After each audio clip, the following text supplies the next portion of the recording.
찬송가 144장 함께 찬송하시고 고난주한 새벽기도회 시작하겠습니다.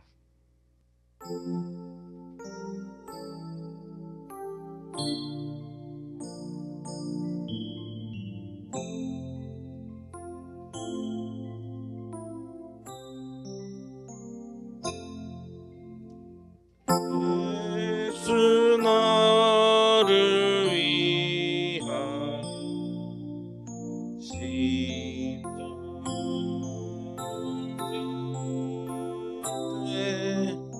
세상 죄를 지시고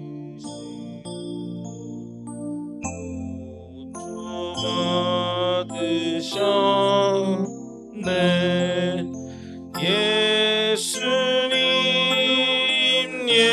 예수님 나의 죄 위하여 보배 피를 흘리니 죄인 받으소서. 십자가를 지심은 무슨 죄가 있나. 저 무지한 사람들 메시아 죽였네.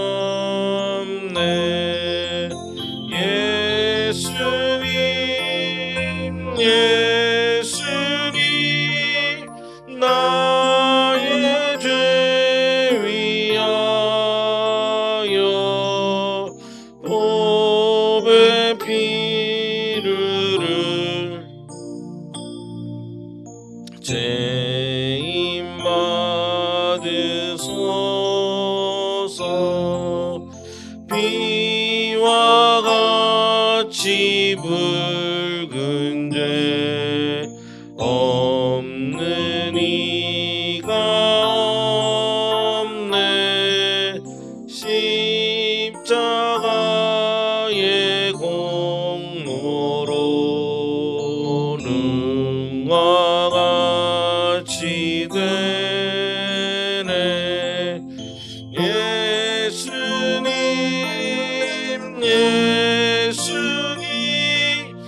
나의 죄 위하여 보배 피를 흘리니 죄인 받으소서.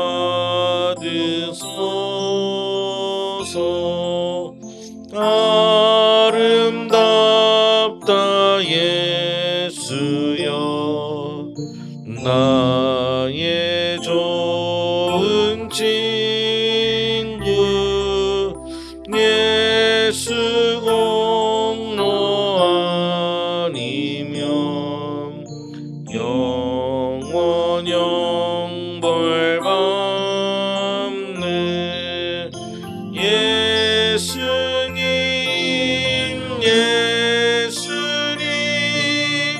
나의 죄 위하여 보배 피를 흘리니 죄인 받으소서.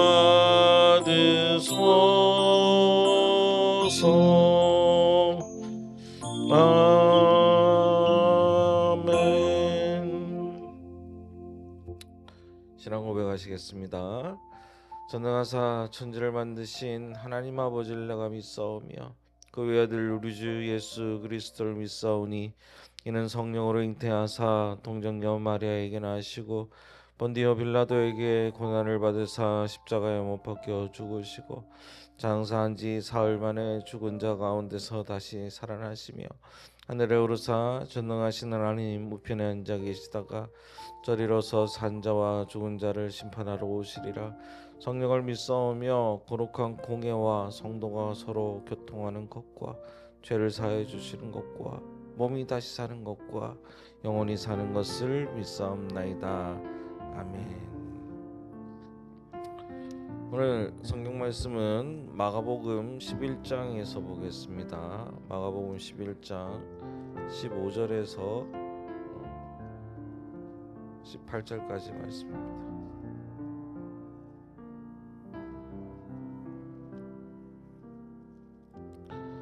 마가복음 11장 15절에서 18절까지 말씀을 보겠습니다.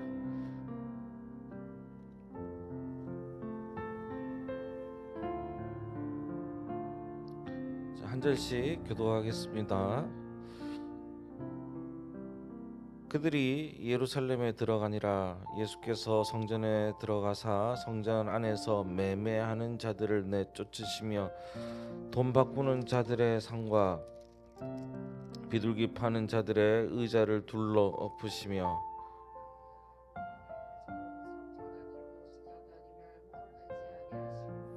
이에 가르쳐 이르시되 기록된 바 내 집은 만민이 기도하는 집이라 칭함을 받으리라고 하지 아니하였느냐. 너희는 강도의 소굴을 만들었도다 하시매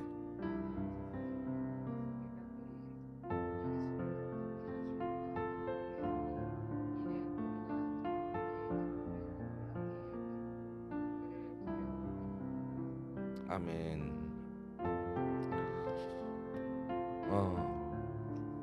반갑습니다. 우리 작년에 이어서 또 저희 새벽 기도회를 하는데 집사님 뵙게 돼서 난 너무 좋네. 오랜만에 뵙고 좋습니다. 어제 잘 오주의 발걸음인데 잘 보내셨는지 모르겠습니다. 저는 제 아내와 사모님과 함께 그 대전에 있는 한빛교회라고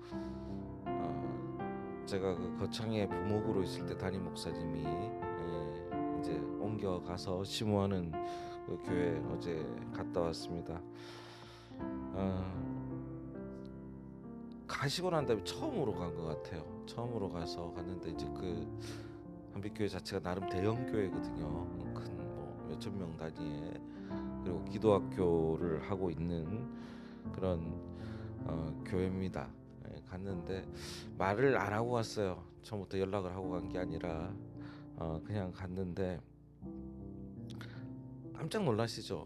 깜짝 놀라십니다. 뭐 예배 어떻게 하고 왔는지부터 궁금할 거 아닙니까? 상상을 못 하시고 이렇게 갔더니 너무 놀라셔서 저희는 이제 오주의 발걸음이 있다 이렇게 설명을 드리고 했더니 너무 반가워하시는 거예요. 너무 반가워하시면서 이제 그 바쁘신 주일날 되게 바쁘신데 그 와중에도 시간을 내 가지고 좀 깊게 이야기를 좀 나누고 오늘 시간을 가졌습니다.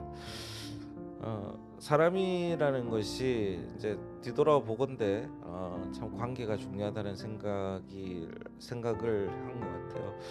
제가 이제 부목으로 있을 때 뭐 우리 좀 잘 아시다시피 그냥 평범한 그런 생활을 한 사람은 아니었기 때문에 약간 악동처럼 이런저런 생활을 하면서 지냈던 기억이 있고 담임 목사님도 되게 어떤 면에서는 불편하셨을 거고 힘드셨을 건데 그래도 지나고 나서 이렇게 웃으면서 얼굴을 뵙고 반대할 수 있다라는 게 참 다행이다라는 생각을 합니다. 사실은 그렇지 못하는 분들이 많거든요.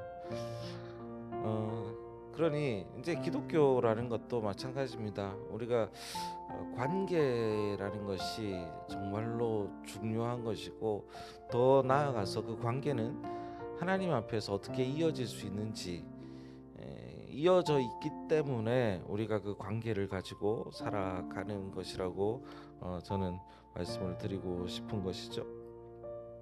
그래서 우리가 주변에 돌아보면서 어떤 관계를 가지고 있는지도 한번 살펴봐야 됩니다.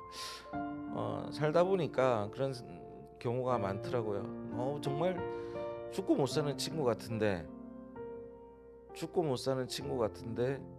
어떤 일로 좀 서로에게 상처가 되는 일들이 있다면 오히려 그 친구는 더 오랫동안 볼 수 없는, 친하면 친할수록 오랫동안 볼 수 없는 상황이 될 때가 있고, 정말 내가 심각하게 생각하지 않았던 사람인데도 불구하고 돌아보건대 생각해보면 정말 곁에서 진정한 친구가 되어줬던 사람들도 있습니다.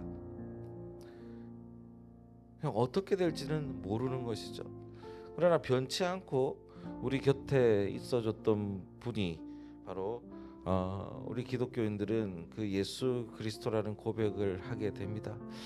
나이가 먹으면 먹을수록 작은 것에 잘 삐지잖아요. 저도 그런 것 같고, 나이가 들면 들수록 이런 진짜 작은 일에 섭섭한 점도 많은 것 같습니다. 오히려 우리 20대, 우리 준이 앉아 있겠지만 20대 뭐 30대 이러면서 좀 젊었을 때는 생각외로 좀 서로에게 막 큰 상처를 준다고 해도 사실은 좀 잘 견딜 수 있는 것 같지만, 나이가 들면 들수록 작은 일에 섭섭해지는 게 인간의 모습인 것이죠. 그래서 우리가 하나님 앞에 우리의 마음을 내어놓는 것이 결국은 시간이 가면 갈수록 인간은 외로워지는 존재이기에 가장 좋은 친구로 우리 하나님을, 우리 예수님을 우리의 친구로 삼고 있는 겁니다. 그런데 그 예수님이 이번 주간, 이 고난 주간에 하나의 뭐가 되냐면 정말 고통과 고난과 괴로움의 주인공이 되시는 주간이 바로 이 고난 주간인 거죠. 많이 제가 설교를 해드렸지만 어제가 종려주일입니다. 예수님이 공생의 기간을 다 있어요. 공생의 3년이었거든요. 3년 동안 30살부터 31살이라고 해야 되나요? 33살까지 공생의 기간을 가지시는 죄송합니다. 공생의 기간을 가지시는데, 그 기간 동안에 여러 지방을 돌아다니십니다. 그래서 소문이 막 나는데 결국 제일 마지막에 입성하는 것은 어디냐면 예루살렘이에요. 성지.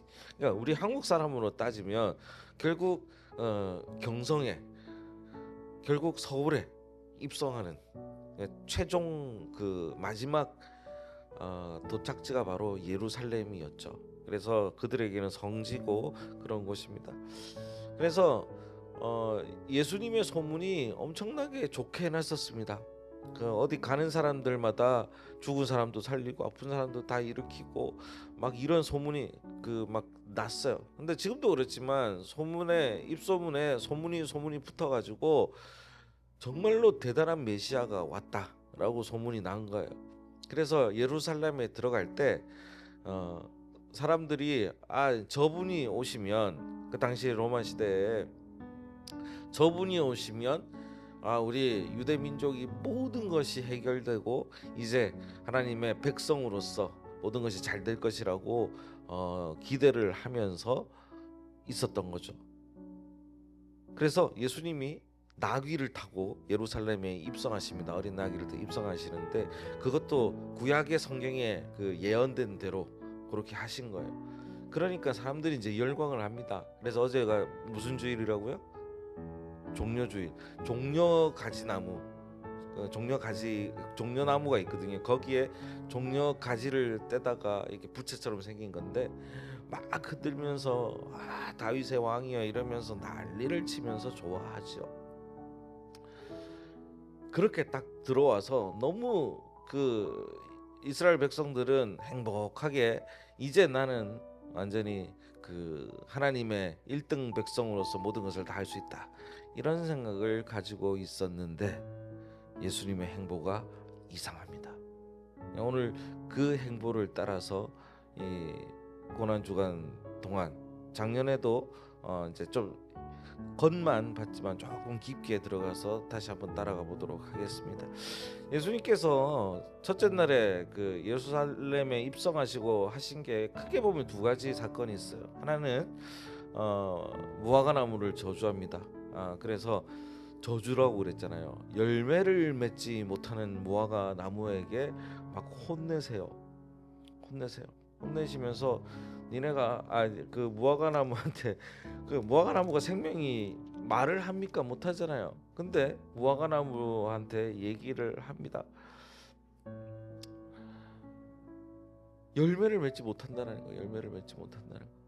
근데 이걸 누구한테 얘기하냐면 무화과나무를 혼내지만 결국은 그 당시에 열매 맺지 못하는, 그러니까 결과가 없는, 결론이 없는 유대인들과 지금으로 보면 우리에게 얘기하고 있는 거죠. 우리가 신앙을 가지고 있으면서도 과연 우리 신앙의 열매가 무엇인가 하나님은 묻고 있는 거죠. 그러나 여기보다 조금 더 오늘 그 초점을 맞출 내용은 이렇게 무화과나무 얘기를 하는데, 두 번째 사건, 성전 정화 사건을 좀 보면서 초점을 좀 맞춰보자고 말씀을 드리고 싶습니다. 예수님의 모습은 원래 우리가 알던 모습은 어떤 모습이에요? 온화하고 온유하고 겸손한 모습인데, 예수님이 들어오자마자 무화과나무를 질책하시고 채찍을 휘두르고 성전에 와가지고 상을 뒤엎고 큰 소리를 내시민 그런 분노의 화신이 되셨습니다. 그래서 우리가 생각하는 예수님의 모습과 너무나도 달랐던 것이죠. 예수님은 왜 이곳에서 성전에 와서 이런 일을 하셨을까라는 것을 우리가 한번 같이 생각을 해보자라는 것이죠. 오늘 읽었던 말씀 중에 15절에 보니까 그렇습니다. 예루살렘에 들어가니라. 예수께서 성전에 들어가사 성전 안에서 뭐뭐하는 자들을 내쫓으시며 매매하는 자들을, 또 뭐하는 자들과 돈 바꾸는 자들과 상과 뭐 파는 자들의, 비둘기 파는 자들의 의자를 어떻게 해요? 둘러 엎으시고. 와,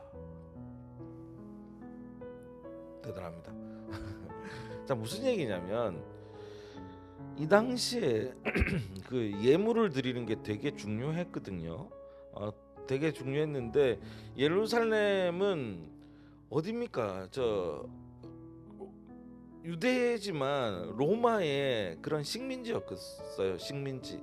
그래서 거기서 통용되는 돈들은 그 로마의 돈들이었습니다. 근데 이 성지순례 하면서 예루살렘에 와서 이 성지순례하는 이 유대인들은 지방에 살고 그 지방에 있던 원래 통용되는 돈들도 있을 거 아닙니까? 그죠?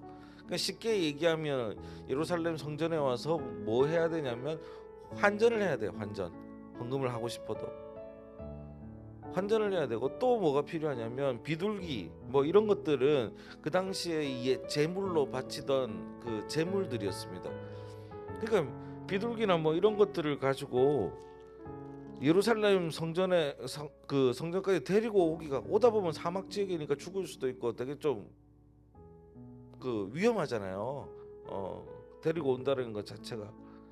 그러니까 위험하니까 이걸 어떻게 했냐면 예루살렘 성전에 오면은 제물을 드릴 수 있도록 비둘기 상인들이 이렇게 있었어요. 그래서 와서 그 비둘기를 혹은 바칠 것을, 동물들을 사서 성전에 바칠 수 있도록 해놓은 것이죠. 어떻게 보면 꼭 필요한 필요를 모아서 잘 만든 시스템이었어요, 사실은.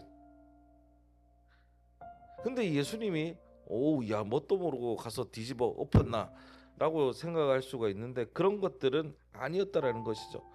왜냐하면 예수님이 바라본 것은 결국은 주객이 전도되는 일이 일어났다라는 거예요.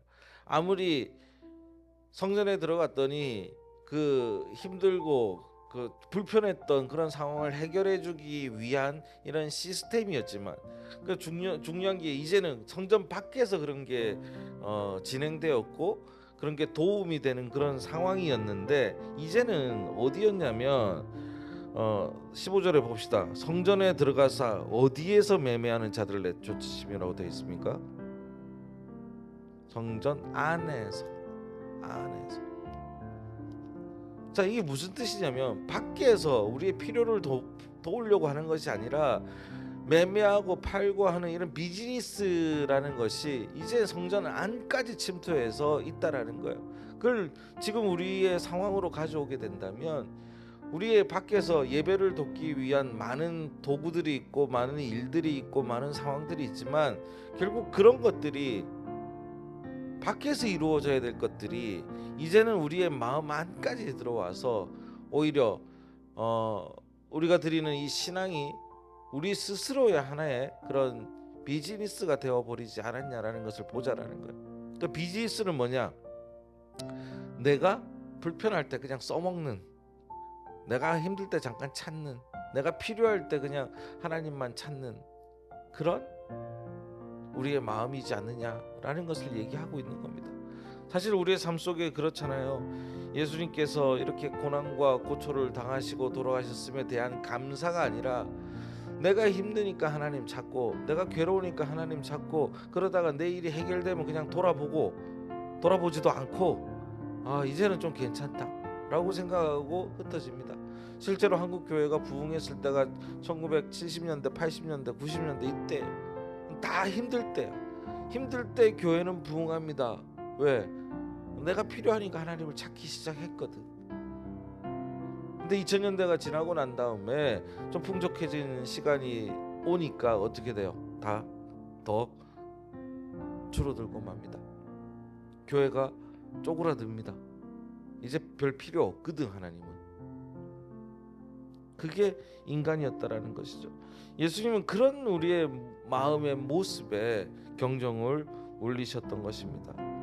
좀 더 사회적으로 얘기한다면 이런 시스템이 있는 곳, 그러니까 하나님의 임재가 있어야 할 이 성전에 오히려 우리의 욕심과 우리의 기득권과 우리의 그런 나쁜 마음이 존재하고 있지 않았냐라는 것을 보고 계셨던 것이죠. 그리고 두 번째가 뭐냐면 그 당시 서기관들과 바리새인들과 그다음 제사장들이 독식했던 그 기득권, 거기에 대한 것들을 책찍질했던 것이죠. 자, 성전 안에서 뭔가 장사를 하려면 누구의 허락이 있어야 되냐면 성전을 지키는 혹은 성전에서 일하시는 분들의 허락이 있어야 돼요. 권력이 있는 사람들, 제사장의 혹은 거기 있는 바리새인들의, 유대 서기관들의 뭐 이런 권력들이 필요하단 말이에요. 그래야 성전 안에 들어와서 뭘 팔 수 있을 거 아니에요. 허락을 받아야. 결국은 다 그나분이 그 밥이었던 것이죠. 다 엮여 있었던 것입니다. 거기에 가서 예수님께서 경종을 울리시면서 다 뒤집어 엎으시면서 이렇게 생활해서는 안 된다라고 얘기를 합니다. 고난주간에 예수님께서 예루살렘에 들어와서 돌아가시기까지 어쩌면 평탄한 길을 걷지 않으셨습니다. 살펴보면요, 정말 이해가 가지 않을 정도로 죽음을 자초한다 싶을 정도로 강한 메시지와 행보를 보이셨습니다. 근데 이제 첫날부터 말씀드리고 싶은 것 중에 하나가, 예수님이 그러면 왜 그렇게 했는지를 보니까 예수님이 가장 보여주고 싶어 하셨던 것은 하나님의 진정한 마음이 무엇인지, 하나님이 정말로 원하는 것이 무엇인지를 우리에게 보여주려고 하셨던 것이지요. 하나님을 이용하려는 인간의 모습이 아니라 하나님의 마음을 전하려는 그 마음을, 하나님을 알려고 하는 그 마음을 보여주고 싶었습니다. 지금 얼마나 많은 괴로움이 이 전 세계에 있습니까? 정말 말도 안 되는 전쟁이 일어나가지고 이제는 게임 같아요. 게임. 그렇잖아요. 그런 얘기 많이 했지 않습니까?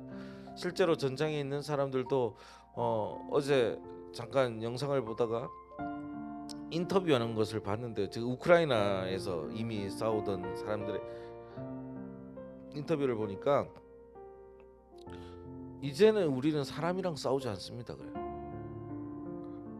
이제는 아무리 좋은 훈련을 받은 군인이고 뭐고 간에 자기를 잘 숨기지 못하고 그 드론 때문에 이런 데 노출되면 그냥 소실된다라는 거예요. 죽는다라는 거예요. 그래서 살아남는 법에 대해서 잘 배워야 된다라는 겁니다.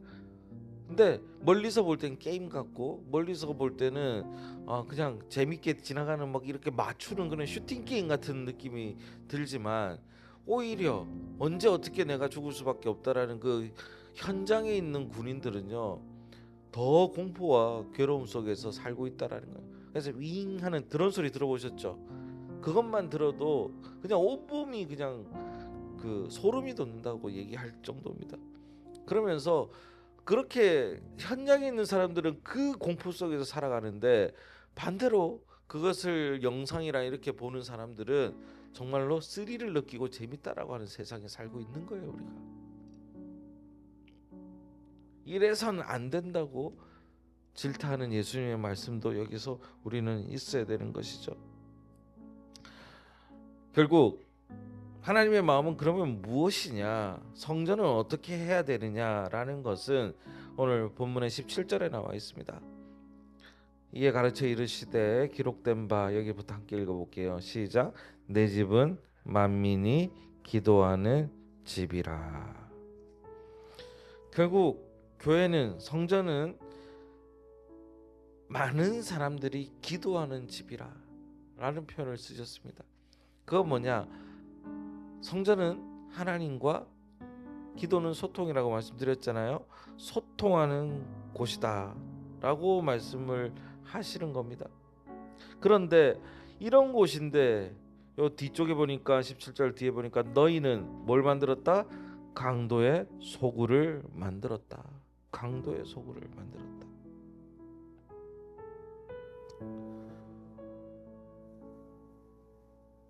이 말씀은 당시에 종교 권력을 향한 직격탄이었고, 잘못 믿고 있는 사람들에 대한 직격탄이었습니다. 성전 안에는 뭐 여러 가지 뜰도 있고 유대인의 뜰도 있고 뭐 여러 가지 뜰이 있지만, 이미 이곳은 환전상과 재물을 파는 장사꾼들이 차지한 비즈니스 센터가 되어 있었습니다.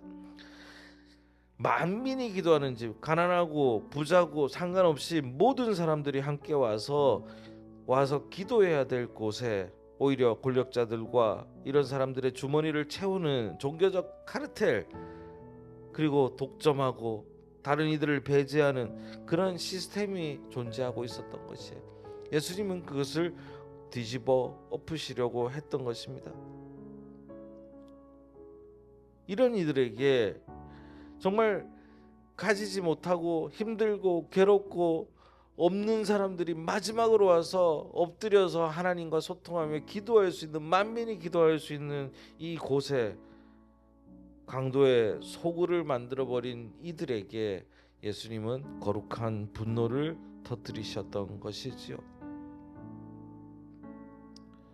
오늘날 이 말씀을 우리 삶에 비추어 본다면 우리는 어떻습니까?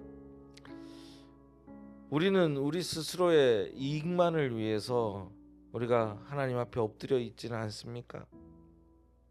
혹은 다른 이들에게 우리의 마음을 가리고 있는 것인지도 모르겠습니다. 예수님은 우리가 욕심이 있고 우리가 잘못 생각하고 있는 것이라면 그 마음에 여러 가지 경종을 울리시는 분이십니다. 그리고 그것을 따라가는 것이 기독교인의 삶이에요. 사실 예수를 따라가는 삶은 불편한 삶입니다. 이것은 아니라고 얘기할 수 있어야 되고, 다른 사람들이 전쟁을 얘기하고 괴로움을 얘기할 때 우리는 평화를 얘기하면서 그 앞에 하나님의 마음을 이야기할 수 있어야 됩니다. 또한 우리의 신앙을 돌아볼 때 우리의 신앙이 과연 소비인지 헌신인지도 돌아봐야 됩니다.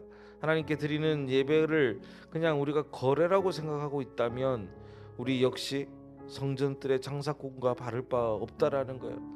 교회 한번 나와서 예배 드리면 하나님 이만큼 주세요 라고 얘기하는 사람들이 있잖아요. 하나님이 요만큼 주시면 내가 이만큼 잘하겠습니다 라고 얘기하는 사람들도 있잖아요. 이것은, 신앙은 거래가 아니라는 것이지요. 고난주간은요 단순히 슬퍼하는 주간이 아닙니다. 내 안에 내 삶에 자리 잡은 나의 이기심에 이런 상들을 업고 하나님이 원하시는 바를 생각하면서 하나님과 소통하는 시간이에요. 그래서 고난주간 가장 첫 번째 함께 만민이 기도하는 집이라면서 기도를 얘기하고 있는 겁니다. 그래서 우리는요, 이 예수님의 가르침에 대답할 수 있어야 됩니다. 기독교인은 그래야 합니다. 그러나 예수님은 이렇게 화를 내시면서 뒤집어 엎은 이 상황에 어려운 것을 요구하지 않으셨어요. 바로 기도하라, 기도하자. 그 얘기는 그냥 입에 배긴 얘기지만 결국 들어보면 하나님과 소통해라, 하나님과 이야기하라. 왜? 그래야 하나님의 마음을 알 수 있으니까. 그 하나님의 마음을 알고 그대로 살아가 보자라고 얘기를 하고 계시는 겁니다. 그래서 만민이 기도하는 집이 교회가 되기를 원하셨고, 그렇게 많은 성전들이 기도하는 집으로 회복되기를 원하는 그런 분이 바로 예수님이셨다라는 거예요. 결국 어떻게 됐냐? 예수님은요, 처음부터 기득권에다가 들이받은 거잖아요. 결국 욕심을 사서 이제는 예수님께서 어떻게 예수님을 죽일 수 있을까를 첫날부터 권력자들이 고민하게 만드는 첫걸음을 이렇게 떼신 겁니다. 죽음의 길로 가신 것이죠. 그러나 예수님께서 대신 돌아가셨기에 우리는 그 길로 가지 않아도 됩니다. 오히려 이제는 마음껏 기도하고 예배하며 하나님과 소통할 수 있는 시간이 될 수 있다라는 겁니다. 저는 그 시간이 바로 이 고난주간에 생각해보는 시간이 되기를 원하고, 이 새벽에 하나님과 함께 소통하는 시간이 되기를 원합니다.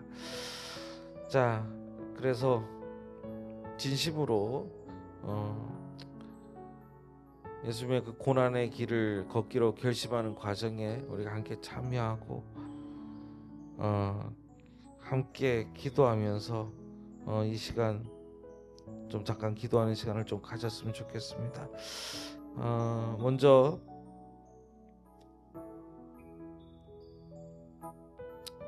기도하는 우리, 그리고 내가 되기를 위해서 기도하겠습니다. 그리고 전 세계의 도사리는 우리 하나님의 뜻과 다른 여러 가지 일들이 무너지도록 전쟁이 없어지고 평화가 다가올 수 있도록 함께 기도합시다. 그리고 세 번째는 우리가 개인적이고 사적인 일들, 그리고 하나님 앞에 내어놓고 싶은 일들을 내어놓고 함께 기도하도록 하겠습니다. 그래서 하나님의 뜻을 좀 알기 위해 소통하는 저희들 되기를 바랍니다. 자, 기도하겠습니다. 하나님 감사합니다. 주님, 이 시간에 저희를 보내주시고 아버지 하나님, 그 은혜 가운데서 있게 하심을 먼저 감사드립니다.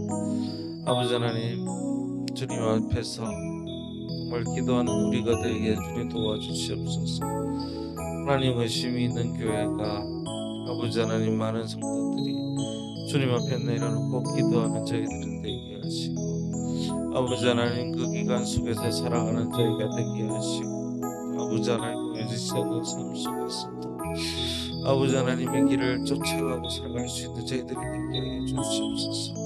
무엇보다도 주님 앞에 하나님, 우리가 잘못 생각하고 있거나 실수하고 있거나 아버지 하나님, 문제가 되는 일이 있다면 주님 내려놓게 하시고 달라지게 하여 주시옵소서. 하나님 믿는 것, 예수 믿는 믿, 하나님이 정말 어떤 괴로움 속에 있는 것이 아니라 하나님의 진심으로 주님 앞에서 감사와 사랑이 넘칠 수 있는 시간이 될 수 있도록 주님 도우시고 살펴주시고 주시옵소서.